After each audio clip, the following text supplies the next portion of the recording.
Barbara Mulatto has an ache in her heart she'll carry for the rest of her life. You know, he was a single guy with his own home. His friends all looked up to him. I don't know how that happens. I don't know. Her son Michael was 28 years old when he shot himself to death. A couple of his friends and his brother, and we were going to talk to him to see if we could get him to go for help, but it was too late. Help they sought after discovering that Michael was showing signs of schizophrenia. Mental illness is a major risk for suicide. Nationwide, the number of suicides is increasing. Connecticut, however, hovers near the bottom. But within the state, New Haven County, compared to similar populations, topped the list in 2011 with 99, followed by Hartford and Fairfield counties.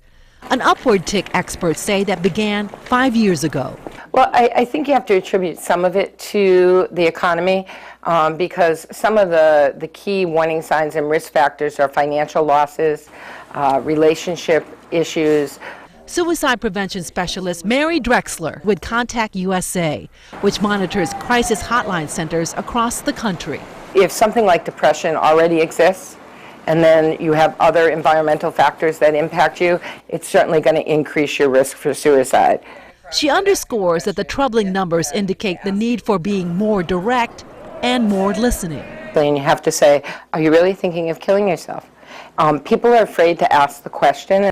Be that support system to get them to the resources that they need. Barbara agrees. You know, a lot of people say, well, if you mention it or talk about it, then they're going to go out and kill themselves. But if that's what their intent is and that's what happens, it's not because you mentioned it. Barbara now runs a support group and speaks out when she can so that others will not feel her pain.